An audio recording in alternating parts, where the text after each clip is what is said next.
Millionaires mocked Tolstoy. Until he explained what really gives life meaning, they chased fleeting riches, amassed fortunes that dwarfed nations, and believed their gilded cages were the pinnacle of human achievement. They scoffed at the quiet contemplation of an aging Russian nobleman, Leo Tolstoy, who dared to suggest their relentless pursuit of more was in fact a profound emptiness. They saw his life of voluntary simplicity, his grappling with existential dread, as the ramblings of a man detached from the real world of acquisition and power. Yet it was this very detachment, this radical questioning of the societal norms of success, that allowed Tolstoy to touch upon a truth so profound, so universally resonant, that it continues to echo through the halls of human consciousness centuries later. We live in an age where the metrics of success are often quantifiable: bank balances, follow accounts, career titles.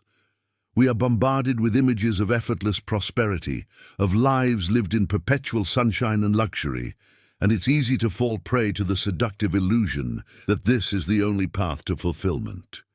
But what happens when the acquisition stops, when the applause fades, when the numbers on the screen no longer bring the promised joy? This is the precipice where millions, even those seemingly at the apex of worldly success, find themselves staring into an abyss of profound dissatisfaction.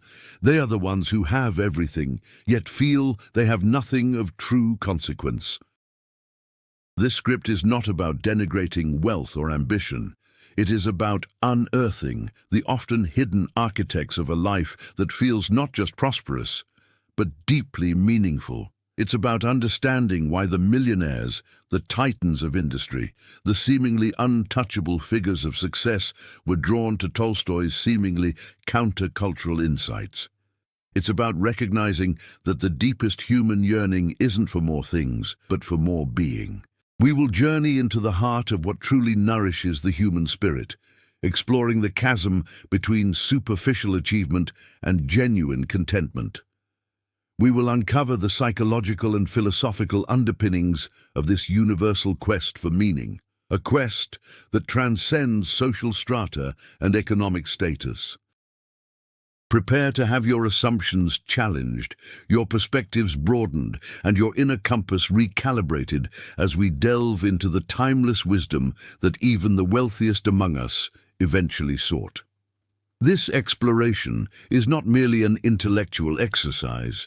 It is an invitation to re-examine the very foundations of your own life and discover what truly constitutes a life rich in purpose and enduring joy. We begin by acknowledging the pervasive illusion that outward success equates to inner peace, a delusion that has captivated and often ultimately disappointed countless individuals. The story of Tolstoy and the Millionaires is a potent reminder that the most valuable currency we possess is not monetary, but existential. The millionaires, in their opulent isolation, were often like sailors adrift on a vast, shimmering ocean of possessions, convinced the horizon held boundless joy, only to discover it was an illusion. Their pursuit was driven by a primal yet misguided instinct to control their environment, to bend external reality to their will, believing that security and happiness were commodities to be acquired and hoarded. This deep-seated need for mastery, a hallmark of human ambition when misdirected towards the purely material, becomes a gilded cage. It fosters a pervasive anxiety, a constant vigilance against loss, and an insidious inability to savor the present moment. The very act of accumulating becomes a distraction from the fundamental human task of being. This is where Tolstoy's radical perspective began to pierce their armor of material success. He observed that true fulfillment wasn't found in wrestling the external world into submission, but in understanding and harmonizing with an internal landscape that transcends material wealth. His own spiritual crisis, born from a life of privilege and intellectual accomplishment, led him to see that the accumulation of knowledge and fortune offered no solace against the stark realities of mortality and the inherent fragility of human existence. He recognized that the frantic drive for more was an attempt to outrun a profound inner emptiness, a void that no amount of external acquisition could ever fill. Furthermore, this internal void often manifested as a deep-seated loneliness, a paradoxical isolation experienced even amidst a throng of admirers or subordinates. The transactional nature of many relationships within circles of immense wealth often leaves individuals feeling unseen, unheard, and fundamentally disconnected from authentic human intimacy. They are surrounded by people, yet they are profoundly alone. Their interactions often colored by expectation, obligation, or a desire for favor. This pervasive sense of isolation is a stark counterpoint to the rich tapestry of connection that Tolstoy championed. He understood that the human soul craves genuine communion, a sharing of vulnerability and truth, a reciprocal exchange that enriches rather than depletes. Consequently, the wealthy individual, despite their outward displays of power and influence, can become profoundly impoverished in the very areas that nourish the human spirit. Their lives, meticulously curated for external validation, become devoid of the spontaneous joy and authentic connection that arise from embracing life's inherent uncertainties. Consider the executive who spends their days orchestrating massive deals, their nights attending glittering galas, yet finds themselves staring blankly at a ceiling, unable to shake the feeling that something vital is missing. This isn't a failure of business acumen. It's a symptom of a deeper existential hunger that wealth, by its very definition, cannot satisfy. The allure of external control, the desperate attempt to engineer a life free from discomfort or unpredictability, paradoxically leads to a life devoid of genuine growth and profound peace. It's a paradox that Tolstoy, through his own profound suffering and subsequent awakening, came to understand intimately. His journey was not one of rejecting the world, but of reorienting his gaze from the fleeting external to the enduring internal, a shift that proved more illuminating than any earthly treasure. The millionaires, adrift in their sea of possessions, often sought a form of spiritual solace, not through deep introspection, but through a superficial engagement with external forces they could perceive as controllable. They might dabble in philanthropy, not out of a profound sense of interconnectedness, but as a means of projecting an image of virtue and influence, a way to feel good about their accomplishments without fundamentally altering their inner disposition. This isn't to dismiss philanthropy, but to highlight the motivation behind it. For many, it became another grand gesture, a performance designed to assuage a nagging unease, a way to buy a sense of purpose rather than cultivate it from within. This manifests as a frantic search for external validation, a constant need for affirmation that their efforts, their wealth, their very existence hold significance. They might surround themselves with sycophants who offer hollow praise, or engage in grandiose projects that promise lasting legacies, all while avoiding the quiet, often uncomfortable work of self-examination. The spiritual fatigue they experience is not a sign of divine abandonment, but a natural consequence of living a life divorced from authentic inner resonance. It's the weary sigh of a soul that has been fed a diet of external stimuli, starved of the nourishment of genuine self-awareness and quiet contemplation. Furthermore, this relentless pursuit of external control breeds a profound fear of vulnerability. To admit uncertainty, to acknowledge a lack of complete mastery, feels like a capitulation, a betrayal of the image they have so painstakingly constructed. This fear prevents them from engaging in the deep, often messy process of emotional and spiritual healing. They may seek out therapists or life coaches, but often with the expectation of receiving a quick fix, a strategy to regain control, rather than embracing the transformative power of surrender. They want to manage their inner lives as they manage their portfolios, seeking predictable outcomes and quantifiable results. This approach, however, fundamentally misunderstands the nature of spiritual growth, which is often characterized by periods of uncertainty, of letting go, and of trusting an unseen flow. Conversely, Tolstoy in his later years found profound meaning not in projecting an image, but in embracing his own imperfections and limitations. He understood that true strength lay not in the absence of struggle, but in the courage to confront it, to wrestle with doubt, and to find grace in imperfection. His writings became a testament to the power of embracing our shared humanity, our collective struggles, and our innate capacity for love and compassion. He recognized that the most potent spiritual force wasn't found in commanding legions or amassing empires, but in the quiet, unassuming act of tending to one's inner garden, of cultivating kindness, and of seeking truth in the simplest of human interactions.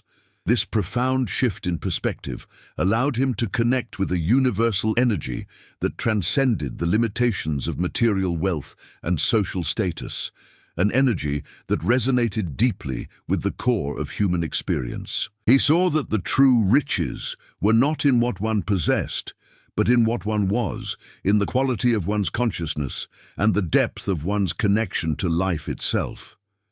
This distinction is crucial for us today, as we navigate a world that constantly bombards us with messages of external achievement. It's a reminder that the most profound transformation begins not with acquiring more, but with understanding what we already possess within and learning to nurture it with conscious attention and unwavering self-compassion. The Millionaires' eventual turn to Tolstoy's wisdom wasn't a sign of failure, but a recognition that the ultimate frontier of human exploration lies not in the external world of conquest, but in the internal landscape of the soul.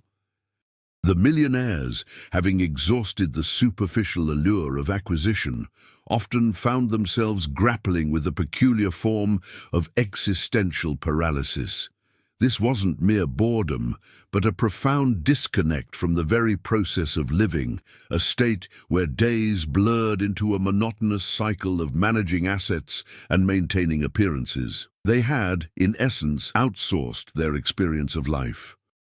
Instead of actively engaging with the world, they hired others to curate it for them: personal shoppers, private chefs, exclusive travel agents.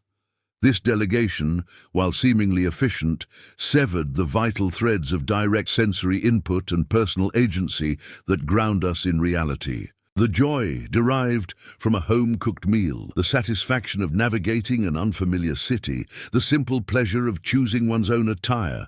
These micro-experiences, the very building blocks of a vibrant existence, were lost in the sterile efficiency of their opulent lifestyles. Consequently, their perception of time itself began to warp. Without the friction of genuine effort or the unexpected detours of personal agency, days compressed, weeks evaporated, and years became indistinguishable. This temporal distortion is a common symptom of a life lived vicariously, where the individual becomes a passive observer rather than an active participant. Consider the executive who delegates every aspect of their personal life, from scheduling family dinners to planning vacations. While this frees up time for important business, it also strips away the very fabric of lived experience, leaving a void where genuine memories and personal growth should reside. Another crucial layer to this paralysis is the erosion of resilience. When every potential discomfort is buffered by wealth, the individual is never truly tested. They are shielded from the invaluable lessons learned through overcoming adversity, through navigating setbacks, and through the sheer grit required to push through challenges. This creates a fragile ego, ill-equipped to handle the inevitable storms of life. The millionaires, accustomed to a frictionless existence, often crumbled when faced with even minor disruptions, revealing the superficiality of their carefully constructed world. A stock market dip or a public relations misstep, which a more grounded individual might weather with stoicism, could trigger disproportionate anxiety and a sense of existential crisis. This fragility is a direct consequence of a life devoid of earned victories. Contrast this with the artisan who painstakingly crafts a piece of furniture, facing countless minor frustrations, a warped piece of wood, a faulty joint. Each problem solved builds not only the furniture but also the artisan's confidence and their capacity to handle future challenges. This earned competence, this direct engagement with the tangible world, fosters a deep sense of self-efficacy that wealth alone cannot replicate. The paralysis arises not from a lack of activity, but from a lack of meaningful activity, a lack of personal investment in the unfolding of one's own existence. It's the chilling realization that the meticulously managed life has become a stage play, where the lead actor is merely reciting lines, devoid of genuine emotion or authentic intent. They are, in a sense, trapped by their own success, unable to break free from the gilded cage of a life that, while outwardly perfect, is inwardly hollow. This state of being, where action is performed by proxy and experience is curated by others, leads to a profound sense of detachment from the raw, unvarnished beauty and challenge of simply being alive. The millionaire's quest for meaning, therefore, began with the arduous, often painful process of reclaiming their own lived experience, of re-engaging with the world not as a manager of assets, but as a sentient being capable of feeling, striving, and truly living. Reflecting on this journey so far, we've glimpsed the profound paradoxes that often accompany the pursuit of worldly success. We've seen how the allure of external control can inadvertently lead to a subtle yet pervasive form of inner disempowerment, creating a disconnect from the very essence of a lived experience.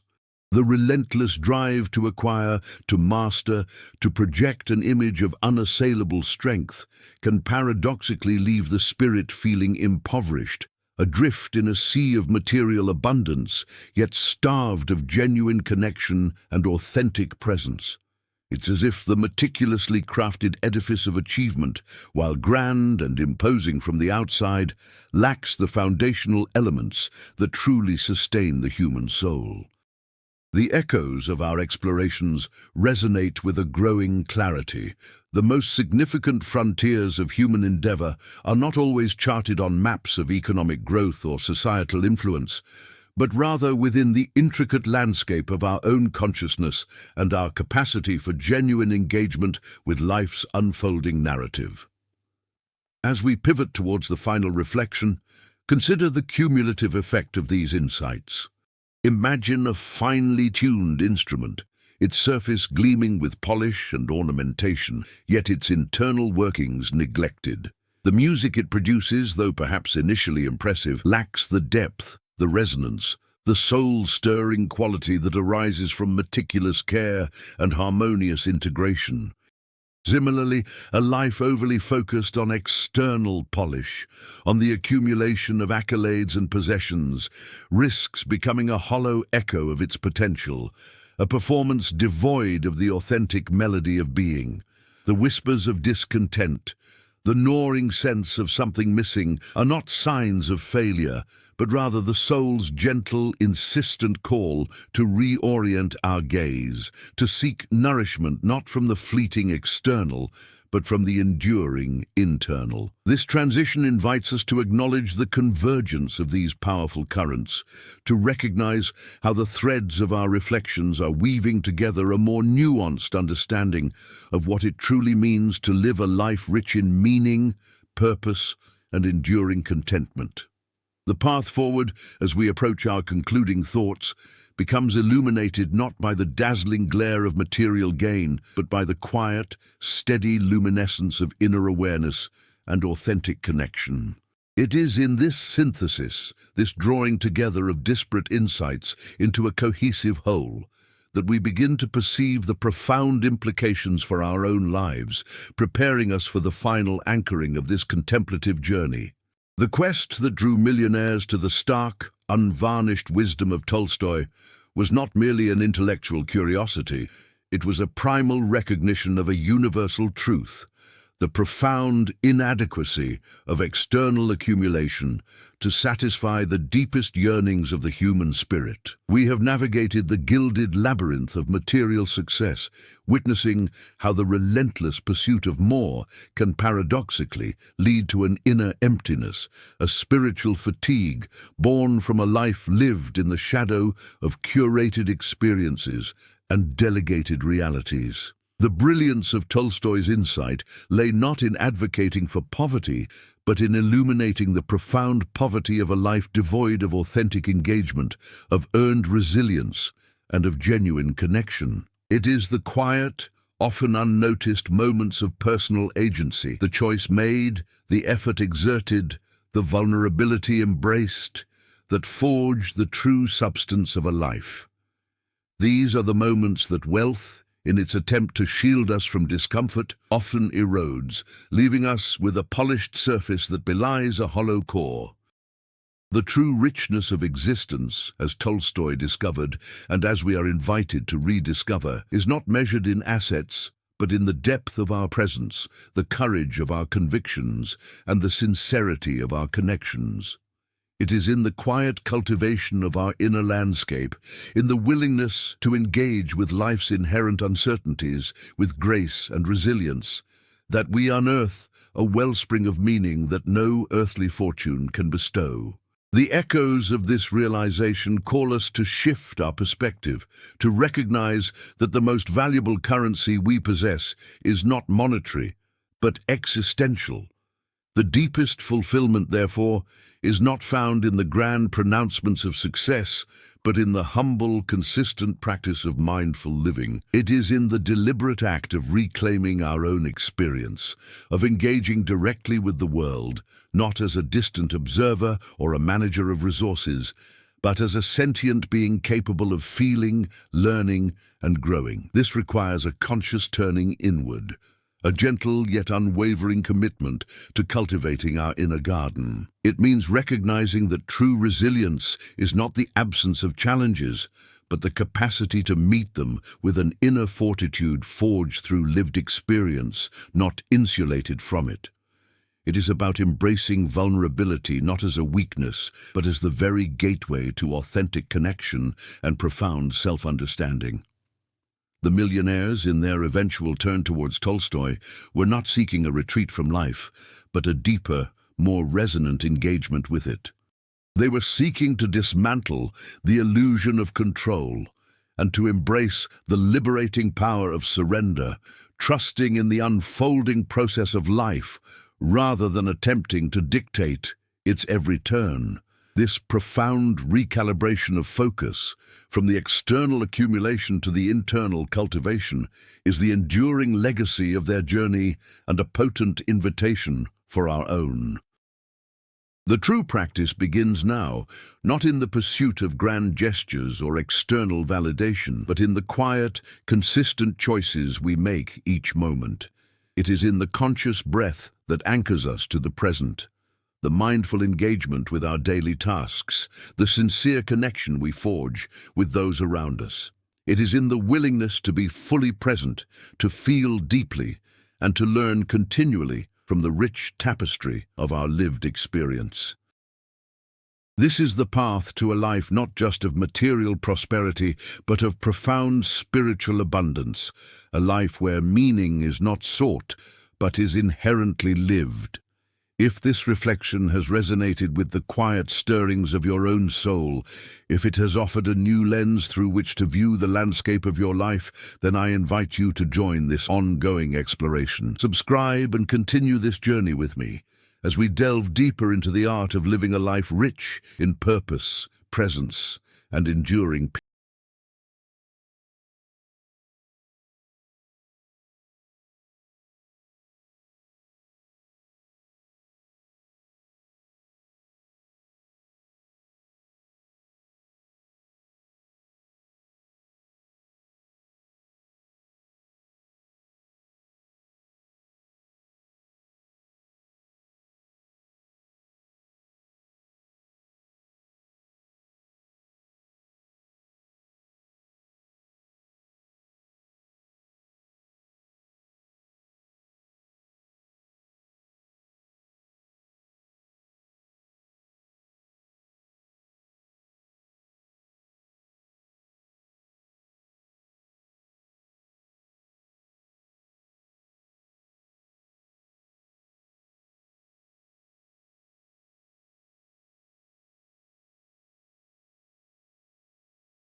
Tolstoy faced the greatest existential crisis in history and came out with the answer nobody expected. Imagine standing at the precipice of an abyss, the ground crumbling beneath your feet, not from an external earthquake, but from the profound internal realization that life, as you understood it, might be utterly meaningless. This is not a hypothetical scenario for a philosophy seminar. It is the raw, terrifying reality that Leo Tolstoy, the literary giant behind War and Peace and Anna Karenina, plunged into during the prime of his life and career. He had achieved everything society deemed successful: fame, fortune, critical acclaim, a loving family. Yet, in his late 50s, this titan of literature found himself consumed by an existential dread so potent it threatened to extinguish his will to live. He described it as a stupid, absurd, and vile deception, this life that he had so meticulously crafted. The question that gnawed at him, a question that echoes in the quiet moments of our own lives, was simple yet devastating. Why live? If death is the ultimate end, erasing all achievements, all relationships, all experiences, then what is the point of any of it? This wasn't a fleeting bout of melancholy, it was a deep-seated crisis that paralyzed him, rendering his celebrated works and worldly comforts utterly impotent against the void. He sought answers in science, which offered only a sterile explanation of material processes, and in philosophy, which, for him, often circled endlessly without touching the core of the problem. He looked at his fellow intellectuals, many of whom seemed to be living in a state of denial or intellectual pretense, and found no solace. The very fabric of his existence seemed to unravel, exposing a raw, aching emptiness that had been masked by the busyness of life and the pursuit of external validation. This is the precipice where our journey begins, not with abstract theories, but with the visceral experience of a man who had everything and yet felt he had nothing. A man who confronted the starkest of human questions and found himself staring into the face of oblivion. This profound despair, this agonizing confrontation with the fragility of existence and the inevitability of death is not unique to Tolstoy. It is a universal human experience, a shadow that often follows us, especially in our modern, hyper-connected, yet paradoxically isolating world. We are bombarded with information, with stimuli, with the constant pressure to achieve, to consume, to be something. Yet the nagging question of why can still surface, unbidden, in the quiet hours of the night or during moments of unexpected loss. We might not articulate it in the same dramatic terms as Tolstoy, but the underlying unease is familiar. The feeling that our efforts are ultimately futile, that our lives are fleeting blips in an indifferent cosmos, that the structures we build, careers, relationships, possessions, offer only temporary respite from the fundamental absurdity of it all. This crisis manifests in myriad ways. In the pervasive anxiety that grips so many, the gnawing loneliness even when surrounded by people, the relentless pursuit of fleeting pleasures that never quite satisfy, the deep-seated fear of aging and mortality, and the pervasive sense of a life unlived, of a purpose yet undiscovered. We are adrift in a sea of choices, yet often feel paralyzed by the lack of a true north. The grand narratives that once provided meaning, religious faith, societal progress, personal legacy, have for many lost their power, leaving us to navigate the existential landscape armed with little more than fragmented beliefs and a desperate hope that something, anything, will anchor us. It is in this shared vulnerability, this common struggle against the spectre of meaninglessness, that we find Tolstoy's story not just relevant but profoundly urgent. Tolstoy's crisis was not a sudden, inexplicable event. It was the culmination of a life lived with intense introspection and a relentless pursuit of truth. Having already explored the depths of human nature in his monumental novels, he turned his gaze inward, seeking an answer to the fundamental question of life's purpose. He meticulously dissected his own existence, examining his motivations, his beliefs, and his actions with an almost surgical precision. He grappled with the scientific worldview that reduced life to a series of biological and chemical reactions, finding it cold and insufficient. He wrestled with the philosophical debates of his time, often finding them detached from the lived reality of human suffering and longing. He observed the lives of the educated elite, many of whom, he felt, either ignored the question of meaning or masked their own existential angst with intellectual sophistry or hedonistic pursuits. This intellectual and spiritual isolation intensified his despair, pushing him to the brink. He confessed to feeling a desperate urge to end his life, to escape the unbearable weight of his own awareness. It was in this darkest hour, when all conventional sources of meaning had failed him, that he began to look elsewhere, to seek an answer not in the abstract pronouncements of scholars or the sterile logic of science, but in the quiet lives of ordinary people, in the simple truths that often get overlooked in our pursuit of grander narratives. This marked a pivotal shift in his journey, a turning point from intellectual despair to a search for a more grounded, more human-centered form of meaning. The depth of Tolstoy's existential torment stemmed from his acute awareness of the dichotomy between the finite nature of individual life and the infinite scope of his own consciousness and desires. He recognized that his rational mind, the very tool that had enabled him to achieve so much, was also the source of his deepest despair.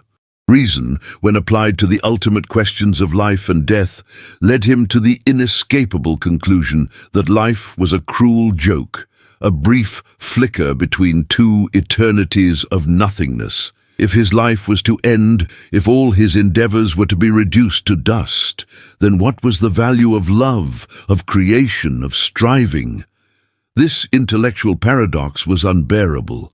He felt trapped between the stupidity of the brute existence and the horror of the meaningless death. Indeed, he saw the learned men of his time, with their complex theories and elaborate systems, as merely constructing elaborate intellectual edifices to shield themselves from this raw, terrifying truth. They were, in his view, engaging in a sophisticated form of self-deception, or worse, a willful ignorance. This realization left him feeling utterly alone, a solitary consciousness grappling with a cosmic indifference that threatened to swallow him whole. He yearned for a truth that could sustain him, a meaning that could transcend the limitations of his mortality, but his intellect, his reason, his very tools of understanding, seemed to lead him only deeper into the abyss. It was this confrontation with the limits of reason and the profound human need for meaning that led Tolstoy to a radical re-evaluation of where true answers might be found. He had exhausted the intellectual avenues, the philosophical debates, the scientific explanations, and found them wanting. The very things that had defined his success, his intellect, his artistic genius, his societal standing, offered no solace against the encroaching void. This is where his journey diverges from the predictable paths of despair and becomes a compelling exploration of an unexpected solution. Instead of seeking answers in grand theories or complex doctrines, Tolstoy began to observe the lives of the common people, the peasants who toiled the land, those who lived lives of apparent simplicity and hardship, yet seemed to possess a quiet resilience, a groundedness that eluded the educated elite. He saw in their faith, their acceptance of life's struggles, and their connection to the rhythms of nature, a form of wisdom that his own intellectual pursuits had overlooked. This wasn't a romanticization of poverty, but a recognition of a deeper, more intuitive understanding of existence, a connection to something larger than themselves that sustained them through life's inevitable trials. It was a glimpse into a different way of being, a way that prioritized not intellectual conquest, but spiritual acceptance and humble connection, a path that offered a potential escape from the paralyzing grip of existential dread. This profound existential crisis, this descent into the very heart of human doubt, is not merely a historical footnote in the life of a literary genius. It is a mirror reflecting the deepest anxieties of our own time. We, too, are often caught in the tension between our rational minds, which can dissect and analyze, but often fail to provide ultimate meaning, and our innate human longing for purpose, for connection, for something that transcends the mundane. The relentless pursuit of external validation, the constant striving for achievement, the fear of insignificance in a vast universe. These are the echoes of Tolstoy's own struggle, amplified in our modern world. His journey offers us a powerful invitation to look beyond the superficial, to question the conventional sources of meaning, and to consider that the most profound answers might lie not in grand intellectual constructs, but in the quiet wisdom of everyday existence, in the simple acts of living with intention and embracing the inherent value of the present moment, however imperfect it may seem. This is the terrain we will explore together, delving into the depths of human experience and uncovering the unexpected pathways to a life imbued with purpose and peace. The unexpected turn in Tolstoy's quest for meaning wasn't a sudden revelation, but a gradual immersion into a different way of perceiving reality, a shift away from the abstract and towards the tangible, the lived experience of faith and community. He observed that for those who held a simple, unarticulated faith, a trust in something beyond their immediate comprehension, life's inherent suffering and the spectre of death did not extinguish their capacity for joy or their commitment to living. This wasn't about blind adherence to dogma, but about an active engagement with life that recognized its inherent challenges while simultaneously embracing its profound, often unspoken beauty. He saw how these individuals found solace not in intellectual certainty, but in shared rituals, in the collective strength drawn from belonging, and in the quiet acceptance of their place within a larger, divinely ordered universe. This stood in stark contrast to the intellectual elite, who, despite their sophistication, often found themselves adrift, their reason a double-edged sword that illuminated the darkness, but offered no guiding light. Tolstoy began to understand that meaning wasn't something to be discovered through intellectual dissection, but something to be cultivated through active participation in life, through a humble surrender to forces greater than oneself, and through a profound connection to the shared human experience. Furthermore, Tolstoy identified a critical distinction between the learned man and the man of faith. The former, armed with reason, relentlessly sought logical explanations, dissecting existence until its inherent mysteries were stripped away, often leaving behind a sterile, meaningless void. This intellectual pursuit, while valuable in its own domain, proved utterly inadequate when confronting the fundamental questions of life's purpose and the inevitability of death. Conversely, the man of faith, even if unable to articulate a coherent philosophical framework, possessed an intuitive understanding, a deep-seated trust that allowed him to navigate these existential waters with a sense of peace and resilience.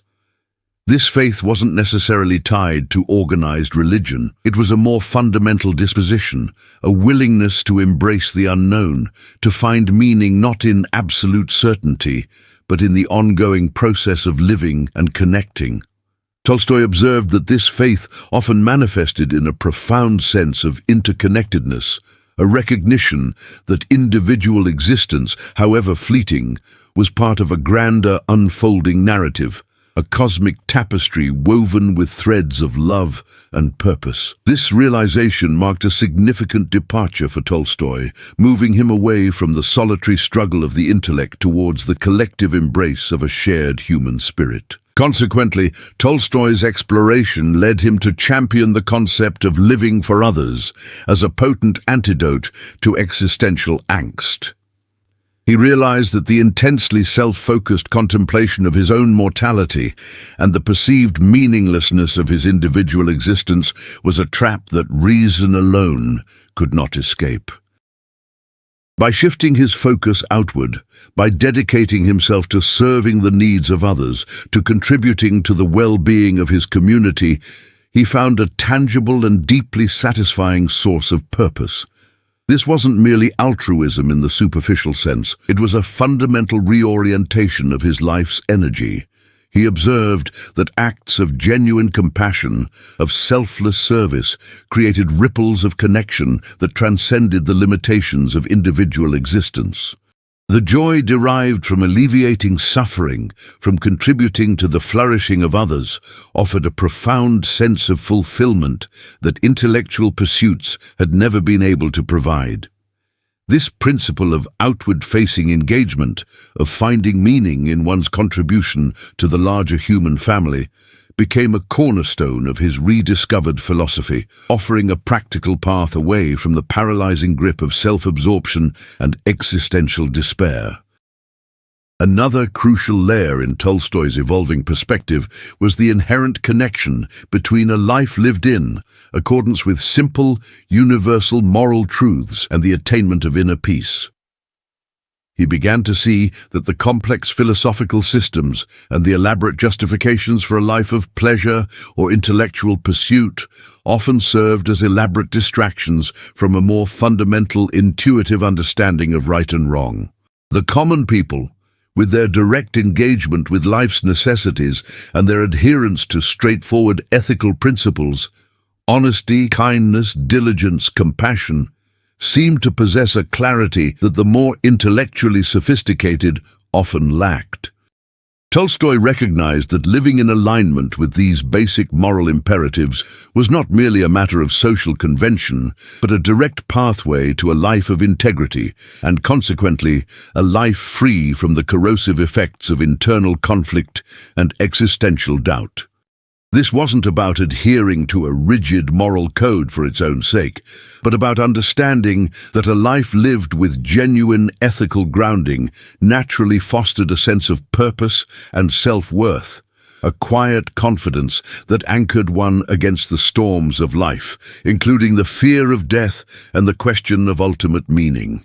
Building on this, Tolstoy's insights highlight how embracing the inherent challenges and limitations of human existence, rather than resisting them, can paradoxically lead to a richer, more meaningful life. His initial despair stemmed from his inability to reconcile the finite nature of his life with his infinite desires and his rational understanding of mortality. However, his subsequent journey revealed that true peace wasn't found in denying these limitations, but in accepting them as an integral part of the human condition. This acceptance, coupled with a commitment to living virtuously and serving others, allowed him to transcend the paralyzing fear of death. He began to see his individual life not as an isolated phenomenon destined for oblivion, but as a brief yet vital contribution to an ongoing eternal process. This shift in perspective allowed him to appreciate the preciousness of each moment, to engage with life more fully, and to find profound meaning not in the pursuit of an unattainable immortality, but in the act of living authentically and compassionately within the given parameters of his existence. It was a realization that true freedom lay not in overcoming our mortality, but in embracing it with grace and purpose. Reflecting on this journey so far, a profound convergence of insights begins to illuminate the landscape of human experience. The echoes of existential inquiry, once a source of profound isolation, now resonate with a shared vulnerability, a universal yearning that binds us. We've glimpsed how the relentless pursuit of external validation, the very scaffolding of a life built on societal metrics, can paradoxically crumble under the weight of its own impermanence. The intellect, our most potent tool for navigating the world, can, when turned inward upon the fundamental questions of existence, lead us to the very precipice of despair, revealing the stark fragility of our mortal coil. Yet, it is precisely at this point of apparent dissolution, where conventional anchors seem to fail, that a different kind of understanding begins to emerge. One that speaks not of conquest over finitude, but of a deeper communion with it. As we pivot towards the final reflection, consider how the threads of intellectual struggle and the quiet wisdom found in simpler ways of being are not opposing forces, but complementary aspects of a more complete human narrative. The insights gleaned from wrestling with the void are not meant to paralyze us, but to refine our vision, to strip away the superficial and reveal the enduring essence of what truly sustains us. The stark realization of life's transient nature, far from being a harbinger of meaninglessness, can instead serve as a powerful catalyst, urging us to imbue each passing moment with greater intention and presence. It is in this nuanced appreciation of our finite existence, this gentle surrender to its inherent limitations, that a profound and unexpected freedom begins to unfurl, paving the way for a more authentic and deeply resonant way of living. In light of these interwoven contemplations, the path forward becomes less about finding a singular, definitive answer, and more about cultivating a way of being that honors the complexities of our existence. The journey has illuminated how the search for meaning is not a static destination, but a dynamic unfolding, a continuous process of engagement with ourselves, with others, and with the world around us. The wisdom gained from confronting the abyss is not a set of doctrines to be memorized, but a posture of humility and openness, an invitation to embrace the inherent paradoxes of life with courage and grace. It is as if, after navigating a dense and bewildering forest, we begin to discern the faint outline of a clearing, a space where clarity and purpose can begin to take root, nurtured by the very experiences that once seemed to obscure the way. The journey through Tolstoy's profound confrontation with meaninglessness and the subsequent unveiling of an unexpected answer brings us to a quiet clearing. We have traced the descent into existential dread, the chilling realization that the foundations of a successful life can crumble when faced with the stark reality of our finite existence. We have witnessed how the sharp edge of reason, while a powerful tool, can also carve deep chasms of doubt when confronted with the ultimate questions of purpose and mortality. Yet, the true power of this exploration lies not in the abyss itself, but in the transformative shift that occurred within Tolstoy, a shift that offers us a potent lens through which to view our own lives.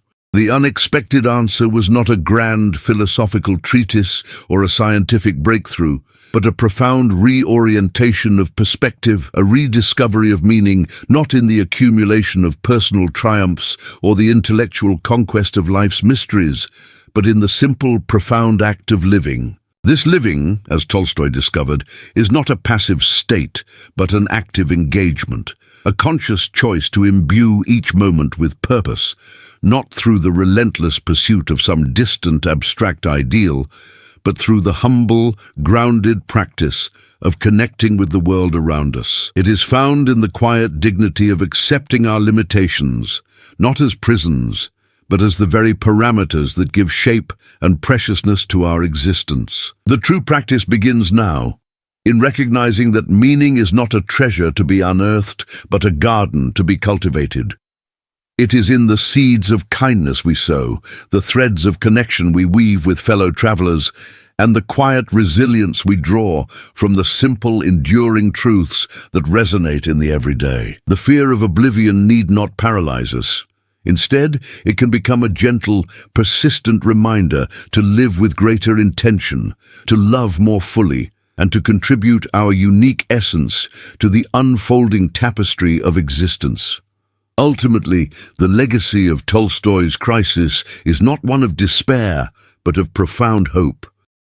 It teaches us that the most radical act of defiance against the perceived absurdity of life is not to find an answer that eradicates all doubt, but to embrace the question itself and to live fully, authentically and compassionately within its ever-present mystery.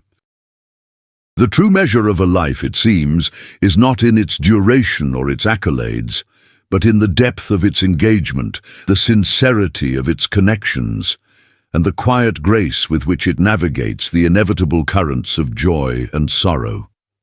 May we, like Tolstoy, find our unexpected answer not in escaping the human condition, but in embracing it with open hearts and a renewed sense of purpose, finding our meaning in the very act of living, moment by precious